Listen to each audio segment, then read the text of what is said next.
What is going on, good people? It is time for your Impact Wrestling review on the Instant Classic Wrestling Podcast, the only podcast that is always, and I mean always, an instant classic. Always. Or what is best to say? Truly? Something like that. Whatever he says. DJ here, Casey there, and Rabbit is over there in the DC area. And he ain't come join us for the occasion. You know. And Rabbit is not Rabbit. Rabbit is here. Emma's over there. Emma's here. She's here. The champ is here. It's your hookup. But anyway, we're gonna jump right into this show. Glad to be back on a consistent basis because it felt like it was weird last week, not watching for like 3 weeks and being like, okay, now when did that happen? Now I missed that match. Wait, what? Now hold up. Now this show, I felt like overall I was kind of like, it was here and then it was there and then it was here and then it was there. Like it just went back and forth for me. Like it was not great, but it had good moments, I guess. Yeah, I think that's kind of what it was. It wasn't great, but it had good moments. Had a debut that I wasn't expecting. But other than that, yeah. I thought it was a good show. Any overall thoughts on the show, Casey? Yeah, just like DJ said, it was up and down. It, had its good. Anyway, had its good moments. DJ wasn't looking up for that one. We just saw that. Anyway, and then it had its down, confusing booking moments. I think more than anything, that's what we were talking about when we were watching it a lot. Was some of the booking just doesn't make sense. But anyway, Rabbit, any overall thoughts on the show before we jump into it? I think John was decent. It had a nice little pace to it, a nice flow to it, but it wasn't nothing special now. It's not touching. All right. Moving on. I thought this computer was my computer and it was touchscreen. Moving on. I like that we started out. We can't see both of y'all. Huh? We can't see both of y'all. I can see both of you. Can't see Casey that much. We just gotta do like this. All right. But we started off with the way we ended last week's show, which I liked, which was with LAX coming out, Homicide and Hernandez and King coming out, which led to a match against two Jobber. Okay. Lighting sucks. It does. But I mean, I understand it. I like them starting out the show the way they ended it last week, but I did not like this match they had afterwards. First off, with the promo, I thought it was okay. I like and we talked about this. I like what King is saying. I just feel like King don't feel like the right guy saying it. It feels like he should be saying something else, or somebody else should be saying it, or something like that. He doesn't fit this moniker to me, and I think that's kind of the issue. I think we said this last week, but I think all of us. I don't know. I feel like all of us feel like this should have been switched. I think King should have been with the new guys, and then Conan should have been with the older guys, the guys he brought in to make LAX in the first place. And then they had a jobber match against two guys, and they announced after the match because it was that quick. I was trying to figure out why they had a jobber match.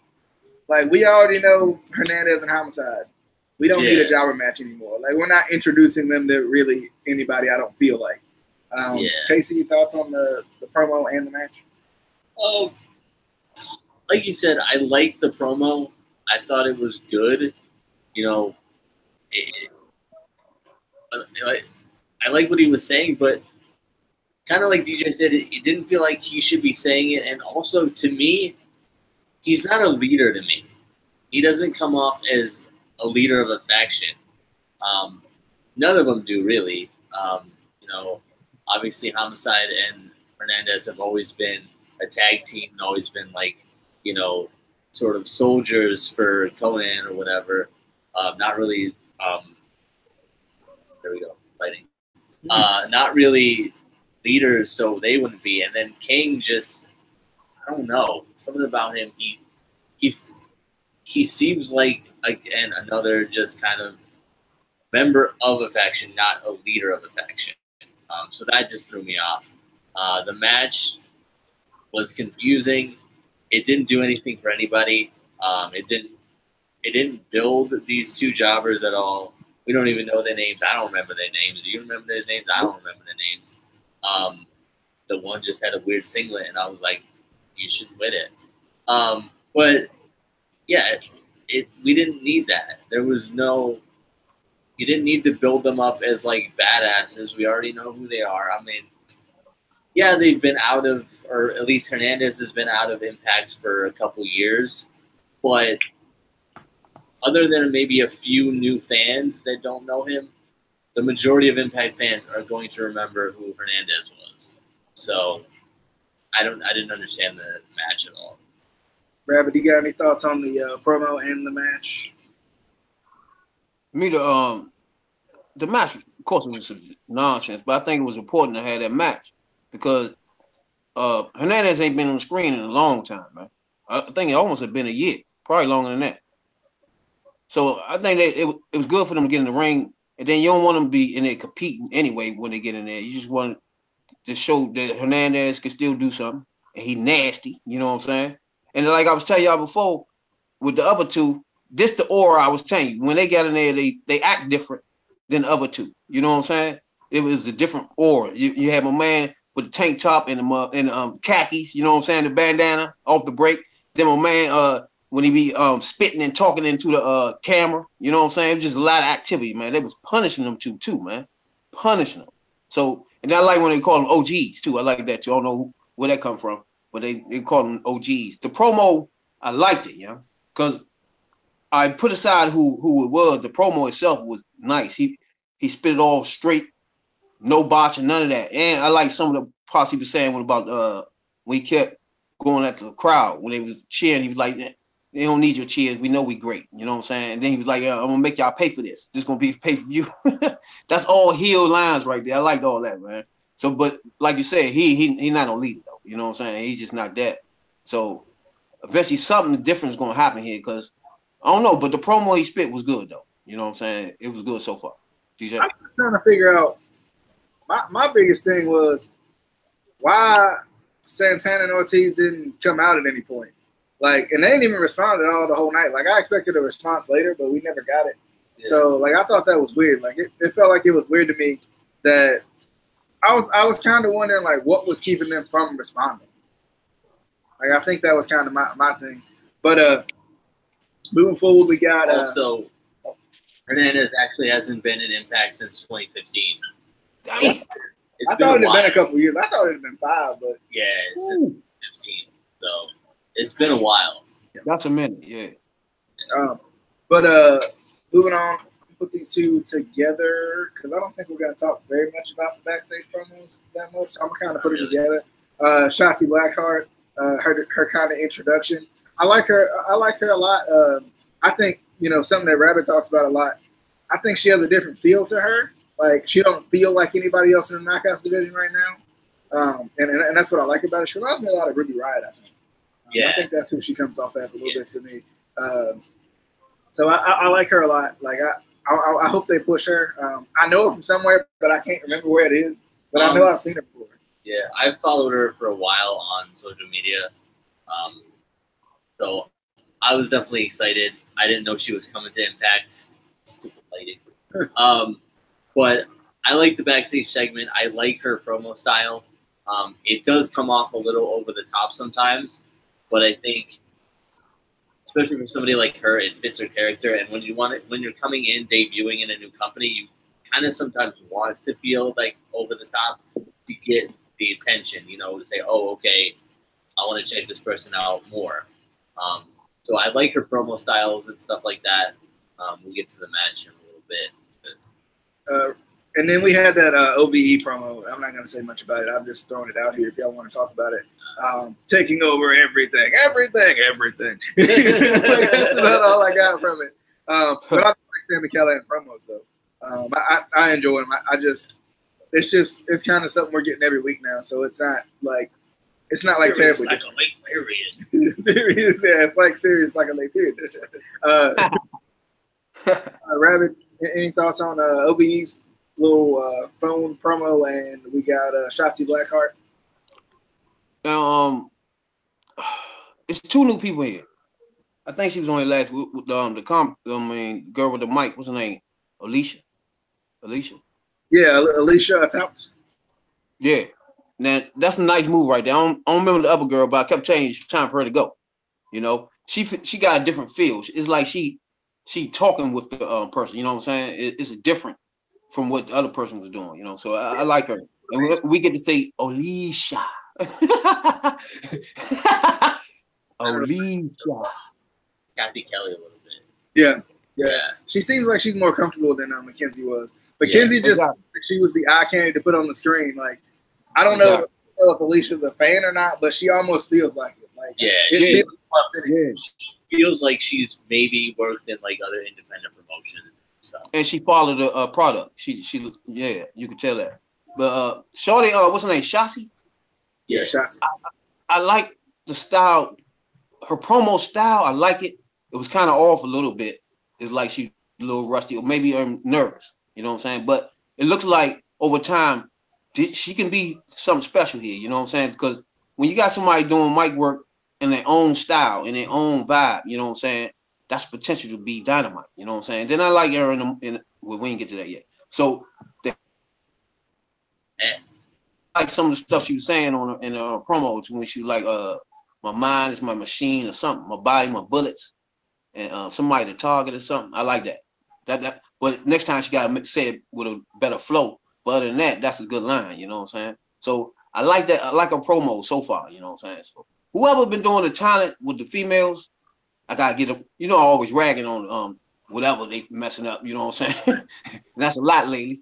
But man, whoever putting the talent out for the females, man, over the last almost year, even though they didn't get to stay around long, but the ones that came around, they was some nice talent. That's what I want. I want a little consistency. Like it feels like everybody's just coming and going. Like Sienna was the big push for a little bit. Now nice talent. You know, the Wolf girl, remember her? Yeah. She was nice too. Yeah, but is for her promo, like that was her style. Like I said, I've been following her for a while. I've watched the promos that she's posted on Instagram when she's had matches in the past with other people. That's her style. That's not something that, Impact, created character, whatever. That's her. So I think they are allowing her to do what she does. I think that's going to make her feel more comfortable coming into Impact. Exactly. You can tell it's not nothing she was given. It's something she does. Yeah. All right, the OVW joint, like you said, is like it's starting to be like the blue pill. You know what I'm saying? It's just, the blue pill. Let's jump into the match. Shotzi Blackheart versus Allie. I thought this was good. I like having Allie in there because she's getting to that point where beating her is not a slouch anymore. Beating her is not like or being competitive at least with her is not like well it's just Allie. It's just Allie. So I like that. And I think Shotzi looked good in this. I think Allie looked good in this. I was surprised that Shotzi didn't win, just because it felt like with her having a promo and all this, like it almost seemed like they were going to push her or they were going to maybe start. But I think it doesn't necessarily hurt her at the same time because it is his first time. Her first match, I should say. But I want to see more of her. I think that's my thing. I want to see more of her. See if they're gonna try to push for something for Slammiversary. I know it's coming up, but maybe even something short just to give her a little bit of something. Maybe something with Kiera Hogan or something like that. Somebody who doesn't have anything, but it could help them both. And then after the match, Tessa Blanchard came out and jumped Allie. So they're kind of continuing that, which is kind of confusing too. It's confusing, but I think at the same time they got Madison Rayne going for the title. So it kind of she's broken off into her own little thing, and then I guess Tessa Blanchard and Allie are broken off into their own little thing. Yeah. Any thoughts? I like the match. Obviously we love Allie. I like the character, the progression of her character so far. I like that they keep, talking about how after being, thrown in the casket or whatever, she's changed. This is a different Allie that they keep talking about. I like that. Only thing I didn't like was the booking in this match. We talked about it a little bit. It felt like Shotzi like had control in like 80% of this match, and then out of nowhere, you know, Allie comes back and beats her, and it didn't make sense. You know, I mean, I get you want to keep Allie looking strong, but then again, it doesn't really hurt Shotzi, I don't think. With her first match, I don't know. I almost would have put Shotzi in a match, in her debut match against somebody else that she could win over, and it wouldn't make her opponent look weak. I just think it was bad booking on Impact. Rabbit, you got any thoughts on Shotzi Blackheart's debut match? Yeah, it was a good match, man. It was fast paced. You know, there was no boxing. They fluid. You know what I'm saying? So, Shotzi had a nice leg submission, but she turned into a pin. It was pretty. She tried it. You know what I'm saying? It was pretty though. She had a front flip smash that was nice too. You know, she, like you said, I want to see more of her too. Well, every time we say we want to see more of somebody, we won't see no more. You know what I'm saying? So, you try not to even say that. You know what I'm saying? But Ali looked again. Shorty was in control of most of the match, but Ali again was still showing her skills. You know, she had a nice elbow slide out the ring that was pretty. I like that joint. Yeah, she had a missile drop kick. I don't know. She been working on that. That was pretty. You know what I'm saying? And the German suplex she had was pretty too. So yeah, it was a fast paced match though. So it was no, you know what I'm saying, sitting around in this match. So I like that. You know, so both of them was moving. And I like that. And y'all know I'm starting to fall in love with Blanchard. You know what I'm saying? She's real physical with hers, and I like it. You know what I'm saying? And like you said with the booking, I think if you want to have Blanchard run in there, you should have had her come in and disrupt the match and had the bell ring like that instead of Shorty losing. You know what I'm saying? So then she would still have it'd been the same match. You know what I'm saying? But she wouldn't have had a loss in her first match in the Impact. You know what I'm saying? So like you said, the booking was off on that one, you know. DJ. Yeah. I did like after the match though. Commentary was talking about how I forgot if it was Josh. It was probably Josh because he talked all night. And there was points where I keep calling him Cyrus. It's not his name anymore, but I can't. Don Callis. It was points where he just didn't talk, and I was like, "Is he still there? He all right?"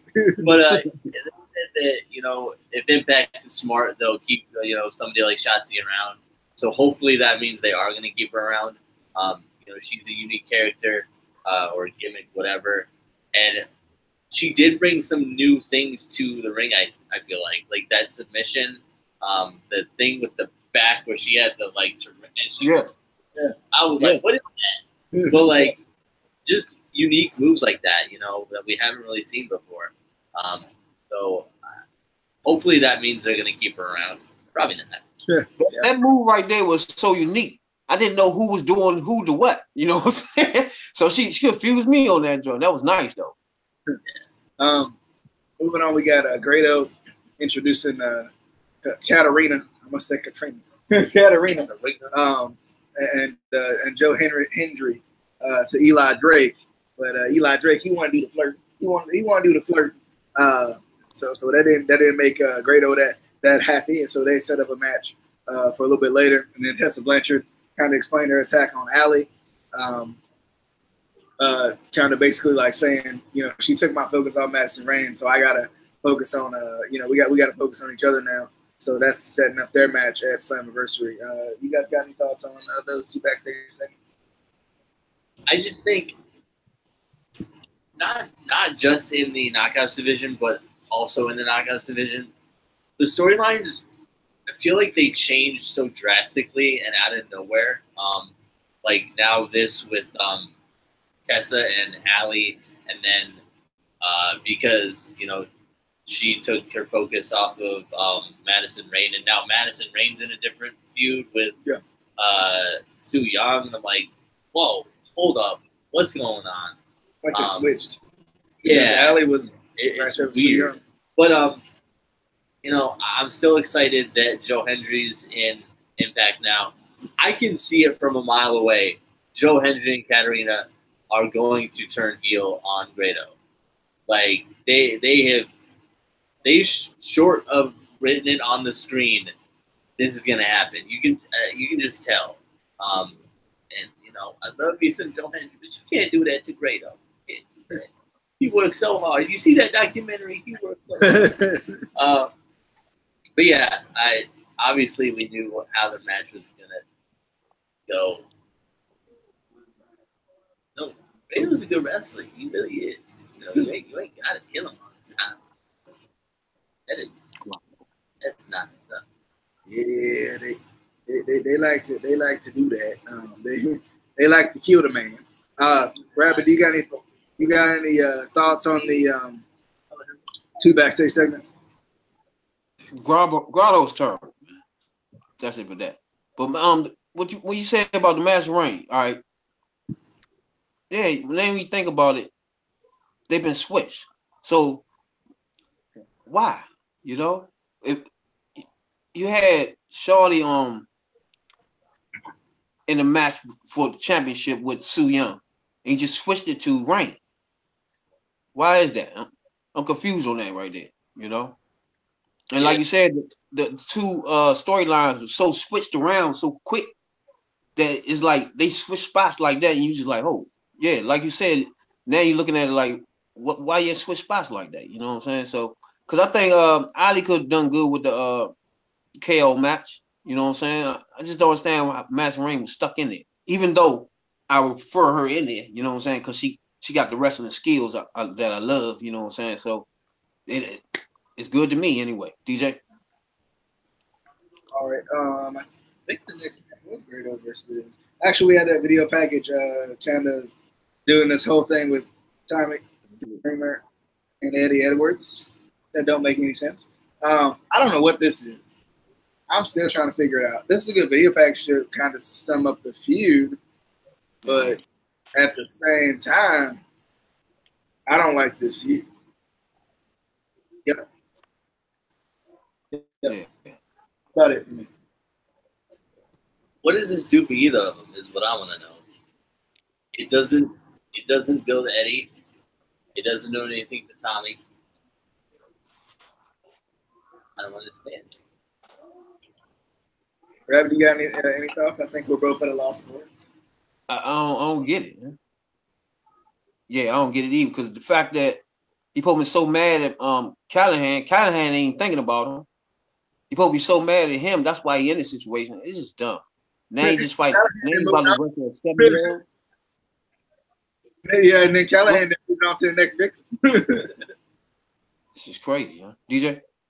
All right. No, Josh Matthews in the ring with D'Angelo Williams. Well, announces D'Angelo Williams. D'Angelo Williams comes out. Talk about Moose's training.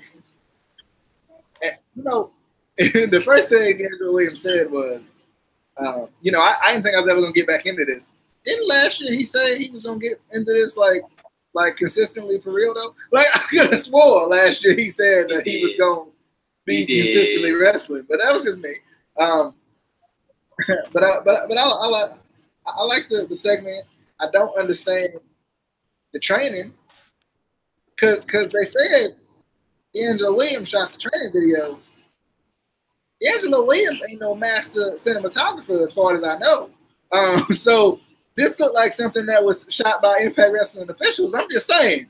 Because I don't feel like D'Angelo Williams would be able to shoot these shots this way. Also, didn't he give him a pound in the middle of the video? I'm just saying that looked like D'Angelo Williams' hand to me. I saw somebody pound him. I think it was D'Angelo Williams.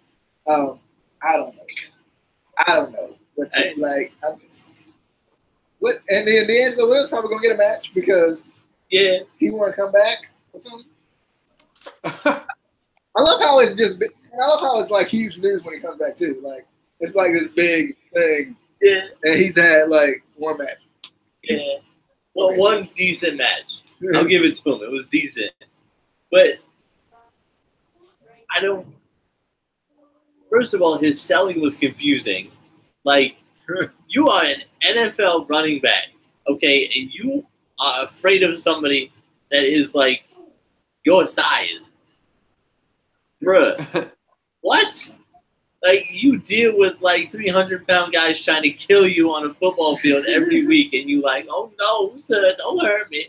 Like, what? And like, okay, why couldn't Moose just come out and tell us his training? Like, what? I know. Listen, I know. did I not know that D'Angelo Williams is his trainer or something? Like, what? It doesn't make any sense, and I don't believe that he's coming back. I really don't. Yeah, I did forget to say Austin Aries came out and called him out about not being signed to a team, which was hilarious. Called him out about having to go in early retirement because nobody wanted him. And then he ended up low blowing him as they tried to get a chair introduced to. But I don't know. I thought it was kind of weird. Rabbit, you got any thoughts on this segment? Well, my man burnt a new hole in my man when he came out of that joint. He's like, yo, yeah, I'm gonna give you credit though. You was in the NFL. You went to the Super Bowl, didn't you? Man was like, no. He was like, oh, you getting ready for this year? No. Oh, ain't nobody wanted your service. Like your man Moose. It was funny. I like that right there. Then he's like, man, you trying to use wrestling to stay relevant. You know what I'm saying? I like that whole joint, man. A double, man, when he gets on that mic, man, he could burn a new hole in your head. Had my man in that joint looking crazy. You know, I'm talking about you can't get on no team. That's why he's standing in front of me. That was funny. DJ. Damn. Oh, goodness. We got KM. You're doing your job. Sorry, forgot. KM and Falaba backstage with the same. I mean, there's a hit squad and Gama Singh. I still don't like the Desi Hit Squad. I just don't. I like Falaba. I like calling KM a liar. Other than that, like, that's all I like about this. I don't want to see this. I don't. Don't put this on Slammiversary, please. Don't put it on the show after. Don't put it on the show before. You put it as a dark match so I ain't got to see it. Please don't do this. Don't do this. Don't do this, please. I don't like this. I don't like it. They basically they took two things that I don't understand. I don't understand the whole thing with Falaba and KM or where that's going. I don't understand Desi Hit Squad. So they was like, you know what? Let's put it together and make a massive cluster of I don't get this. I mean, credit, yes. Desi Hit Squad. They are actually Indian males that have never actually been to India. Like, these guys have never probably ever been to India, but they are Indian. And they trying to act. And then, and where is this all going? Like, just a hint, an idea. Like, this is where I would love a spoiler, so I know what this is. I don't.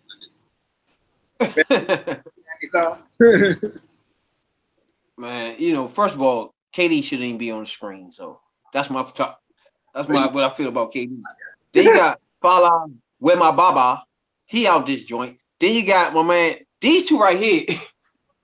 See, Falaba, he fall in the hole of KD now. First, he had me. He had a nice little spin, little steamroller thing I used to like and all that. Now he got the little shade trying to be cool. Now he with KD. He fell off the whole thing. And now he on something different. But I like I said last week when they came in with the India. What's their name? The Hit Squad. I said it's a good idea, but it wasn't done right. So I'm saying, but the idea of having main man talking, like what he said, this is the problem with people in America. He has a controller. He had no controller where he say out his mouth. He had no controller what he put in his mouth. That was funny. I like that right there. So I like the fact that they got one man right there and he stayed with the culture. You know what I'm saying? So as he talking, he's saying, see, this is how they are and this is how we are. You know what I'm saying? So I like that. I like that whole thing right there. They just need to pull it off a little better for me. You know what I'm saying? But they got a good idea what they doing with that. I like that. But KD got to go. Follow with my Baba. He started to fall off the screen now, man. He's starting to get carried away. Too much playing with him. It's almost time for him to go. DJ? I do have to say I did like the Yama saying talking about one of them doesn't know how to or can't keep him from coming out. I forgot what he said. Something about that. And then, but the only thing that I had a problem with was like KM's supposed to be like followed by his friend and trying to show him like, oh, we friends. He just laughed when he basically called Fallah Bahh fat. Like, you just called your friend fat. You just gonna go, ha ha ha. But I'm not calling him a liar. I feel like this one's gonna be quick. Moving on to Eli Drake versus Grado. Eli Drake basically killed Grado. Grado did a little comeback, but other than that, that was about it. I think this is setting up Eli Drake and Joe Hendry more than anything, because Grado was just kind of here, unfortunately. He just kind of like the placeholder for this right now. I'll be happy when Eli Drake gets into something that I actually care about, because right now I don't. So that'll be fun. I'm also hit on this Killer Cross thing, wanting Petey Williams that he gonna pay for his business or whatever, and interjecting in his business or whatever. And I don't like Killer Cross. Casey, thoughts on Grado and Eli Drake or Killer Cross? Yeah, Grado was killed. It's a good song. Oh, that's over there. I was like, where is that music coming from? Yeah, I feel like they need to, and I know Rabbit's gonna be like, no, he sucks, get rid of him. They need to do like something similar as to what they did with Ali to Grado. Like, he's a talented wrestler. They just need to give him some sort of storyline where he has to become a little bit more serious. He can still keep a lot of the, Grado that just give him something where he has to, where he said, and it could have been the Katarina thing, but that's not even working. Like, no, it's not. I like I said before, they're both gonna turn heel and turn on him. I know it. Like, it's. And if they're gonna just do this, like, I don't understand why they brought him back. Yeah. I mean, he left for a little bit. Like, I don't.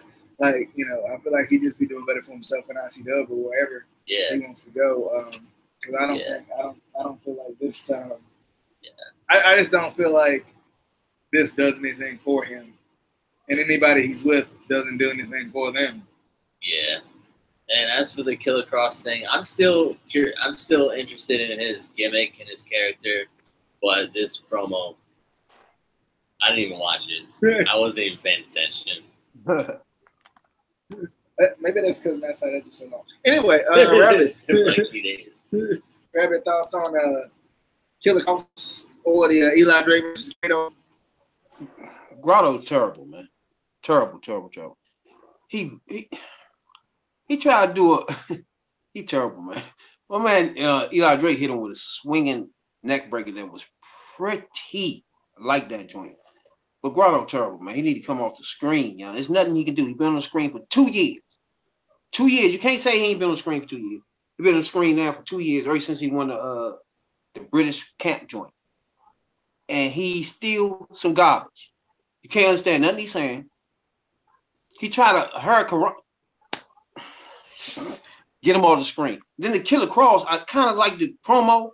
I like that promo that he had right there because the way they had it, the background and all that.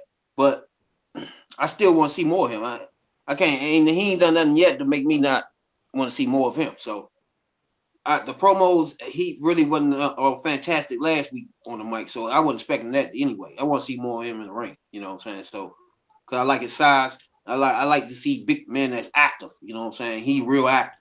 So I want to see him with a big man, go up against another big man, whatever. But I'm glad to see another big man in here that's active. You know what I'm saying? DJ? Yeah. Moving on. We got the Matt Sydal promo. And the third eye. This promo lasted 3 years. Like, why was this promo so long? I don't understand. I like Matt Sydal, and I'm fine with the third eye. Like, I'm fine with that. Was I the only one that said his nose when he said, you got to look between your eyes? Was I the only one that thought your nose? I like Matt Sydal. I still understand Third Eye though. That's okay. That's okay. I, I don't know. I don't know how to feel about this. And then we got Moose calling in, exclusively. That exclusive call-in response to Austin Aries. And, it was typical Moose. Austin Aries. It was typical Moose. We'll get to that here. We'll get to the rest of this here in a second. Casey, thoughts on Matt Sydal and Moose? Matt Sydal talks a lot, and I still don't know what's going on. I still deflated. I don't know. Is he a face? Is he a heel? I don't understand anymore. I don't get it. I feel like he's not wrestling enough either. We're just seeing promos where he's talking about the third eye, and I'm like, okay, but can you get the thing? That'd be cool. And then, okay, so this was a couple segments after your boy got beat up, and like you couldn't even come to the arena to like help him. You just calling in on your cell phone, like. You want in town. If you wanted to have. Nah, I think we got taken out, didn't we? I can't remember. Rabbit, thoughts on I don't remind myself for the two segments. Matt Sydal, Moose. Yeah. I like him on Matt Sydal promo. It was long. And he kept saying a couple things over and over, but I like it because he normally don't be precise on his mic work, you know what I'm saying? So it was flawless, and he ain't botched nothing. So, and then I like the way Alicia was standing there, and she kept interjecting and saying certain things to keep him going, you know what I'm saying? So I like that whole promo right there. So, but like I said about Moose, him and Kong are the two biggest athletic men in professional wrestling today. You know what I'm saying? These two right here. Moose is a beast. I don't understand this little storyline where they got him training. It's just dumb. You know what I'm saying? It's stupid. I don't even understand what's going on here. That's just stupid stuff. Wasting time like they doing with Grotto. You know what I'm saying? But I love Moose. He athletic, aggressive, another big man, and just like Kong, I love him. DJ? All right. I'm going to put this and that last segment together because it's the Madison Rayne interview. It started as an interview. It ended up in Narnia, the Twilight Zone, or something. Because Sue was playing mind games with her, and she was able to was able to lock her in a room, and she was able to turn the rest of the building into the outside world. And then they surrounded the bridesmaids, like surrounded Madison Rayne. I don't know what this was. I'm very confused, and I don't even know if I liked it. Like I get it. I understand what they was trying to do. I just don't think they did it effectively.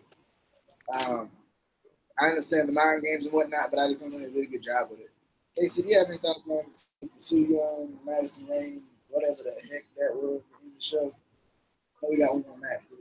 I liked the very end of this where it was the like 3 or 4 bridesmaids surrounding her. I thought that was cool. The rest of it, just they keep trying to go back to the Hardys thing. Yeah. Like it kind of works with Su Yung because her character can kind of work like that, but the logic in this didn't make any sense. First of all, you clearly have a cameraman and like you stuck in a bathroom and he's just gonna film you. Like wrestling logic doesn't make sense sometimes. I don't. Rabbit, you got any thoughts on this before we get into the main event of the evening? Say it again. You got any thoughts on the Madison Rayne segment? Both the first part and the second part. First of all, it was dumb. It's stupid. Because first of all, she getting interviewed by Alicia. Then she just hop up and say, hold on for a minute. She goes to the back by herself looking around. the door slams behind her. She never screams out, Alicia, where you at? You know what I'm saying? The door just closed. And none of that. She's in this was dumb. Like you said, they keep trying to do the Hardy thing. And I keep telling you, the talent is not there nowhere with the writing or on the roster. So stop doing that, yeah? God. DJ, go ahead before I go off on a rant. The main event, we had OVE going up against Pentagon Jr., Phoenix, and Rich Swann. I was excited for this match. I thought it was good once it got going. I felt like it started a little slow. It took a little time, even though it was tornado tag. Yeah. But it did. It felt like it took a little bit of time for it really to get going. But other than that, I thought it was good. I thought, it looked like it was a pretty good match. It looked like it set up everything it needed to set up. I'm wondering, as far as like, really, it didn't set up anything but the match we got coming up with Pentagon and Sami Callihan. That's the only thing that's really set in stone. I mean, what are they going to do, put Phoenix and Rich Swann together just to team against the rest of OVE? I doubt it. So, but they might. It was a good match. It was nice to see Callihan win. I don't think Callahan's going to beat Pentagon Jr. in this match versus hair match. So I guess that's why he's kind of building some momentum. Yeah. Other than that, it was good though. Some of those freaking apron spots were ridiculous. The package power driver. There was one more I can't think of right off the top of my head. That was really good on the apron. I can't think of it right off the top of my head. Yeah, I can't remember what it was. Yeah, but yeah, the match it was good. It did take a little bit to kind of get going, but I don't know. Out of all of them, I feel like for me, Rich Swann just feels out of place.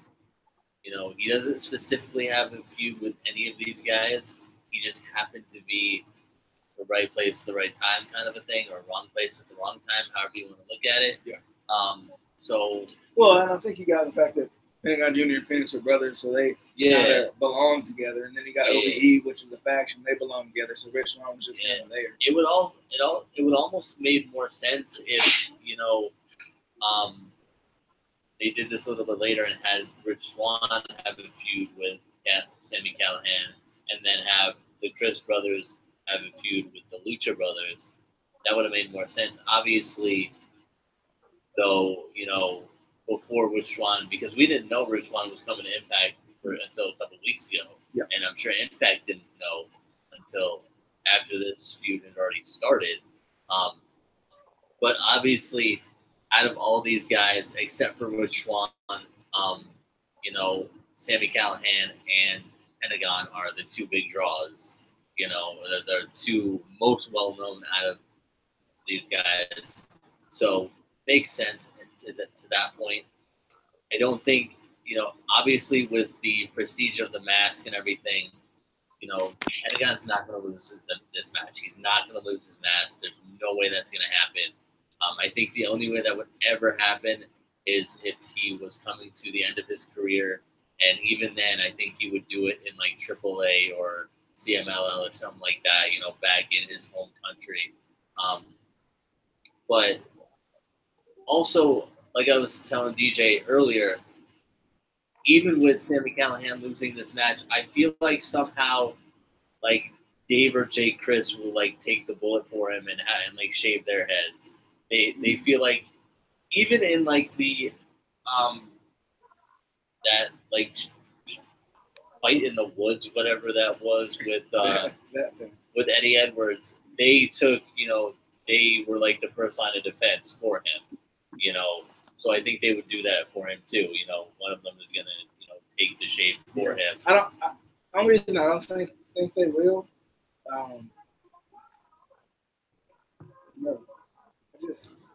I feel like I can see it. But for some reason, I feel like he would just take it.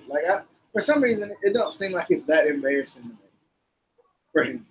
But I don't think he'll make them do it. I think they would voluntarily be like, because they feel like they're so. I don't think they're gonna do that.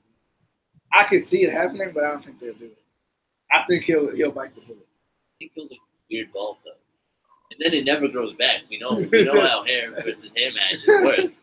The hair never grows back. It never grows back. It does. Rabbit, you got any thoughts on the main event?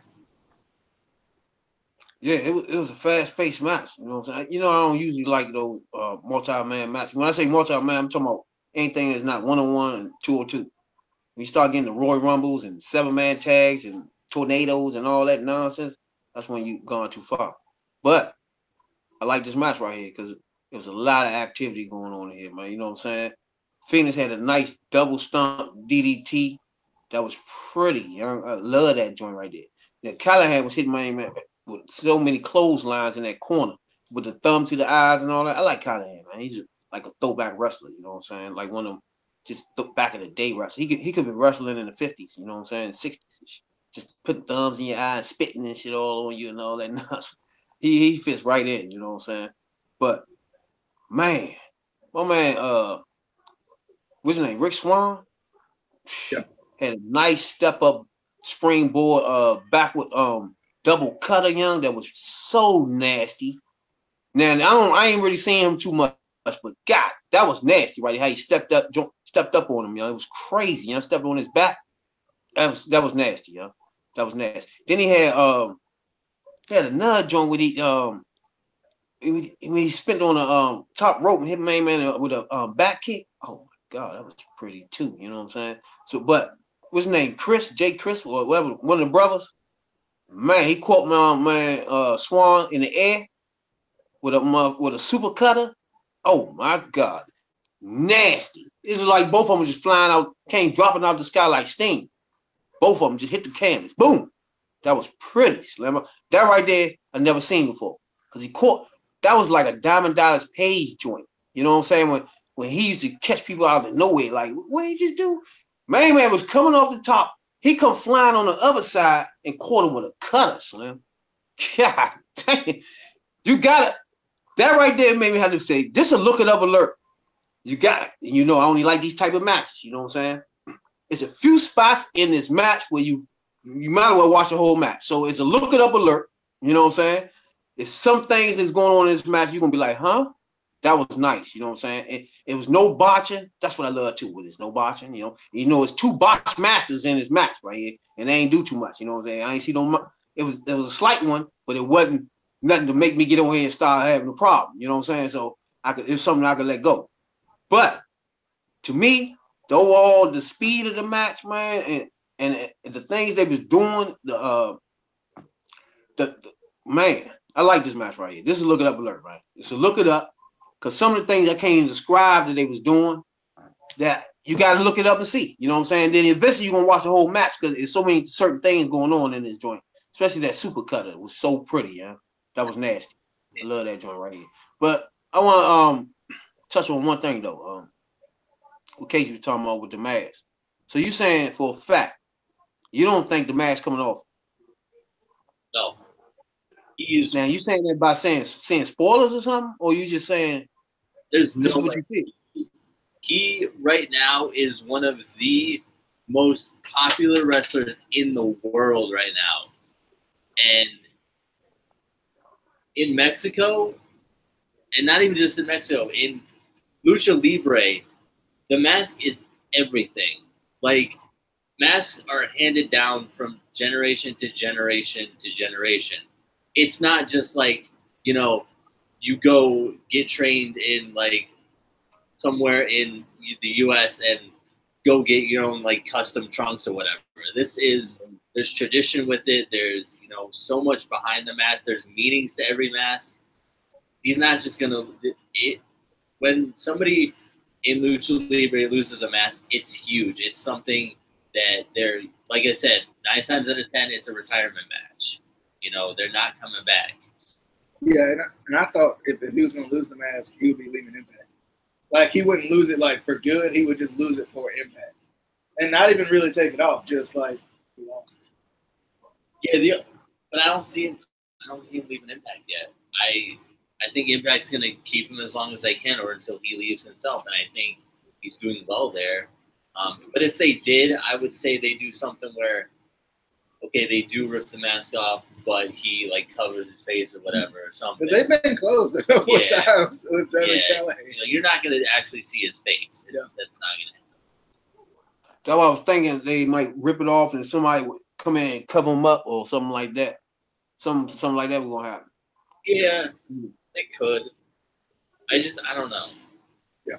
But if he take it off, he can't just go somewhere else and then put it back on, right? Yeah, that's the thing. You can. Yeah. This is wrestling.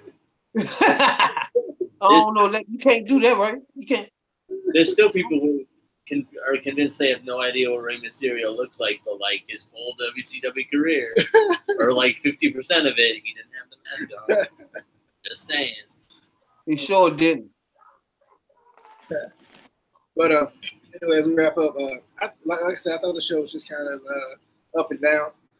I'm excited for Slammiversary. Should be a pretty good show. I think the last thing they did with I think it was Under Pressure. Got a lot of people talking. I think that was the last one. Yeah. That got a lot of people talking about this whole like rebrand. Another thing I still don't understand. I didn't understand last year. I don't understand this year. Why is this Slammiversary 16? Remember they a whole new thing. Remember? Like they want to be a whole new thing till they need to lean on tradition to get people to buy the show. I'm just saying. I'm just throwing that out there. They want to be a whole new thing until they need tradition for people to buy the show. I don't get it. That's always been weird to me because like they're like, yeah, we're Impact Wrestling now. TNA is no more. They show a full. Speaking of things we didn't talk about, a full last knockout standing match from the TNA days, by the way. Ouch! The greatest knockout of all time. What about that? I was surprised that they showed that whole match. The whole thing too. That thing was nasty. You remind me of that thing. That was a nice match right there. I had a feeling I was telling Casey, I was like, I think this is the match he always talks about. I was like, I'm pretty sure this. That's it right there for sure. But yeah, like it don't make any sense. Like they're like, TNA is no more. Sells the GWN out based off of TNA 63. Like, wait, how that work? No bullshit. Right. But anyway, if you haven't already, be sure to hit that subscribe button for us. Be sure to give us a like, share the video, like us on Facebook, facebook.com/ICW podcast. I'm glad they got rid of Scott Steiner. It look like they got rid of him now. He gone. Don't do it. Don't do it. But we appreciate you, anybody who came by. Appreciate you coming by. This might be the last time we do this together like this for a while. Yeah, until we get back together. It's got to be like 4 more years, because it took us 4 years to start the thing. It took us 4 years. It's got to be like 4 more years. Yeah, so like 4 years. We like the president or something. Yeah.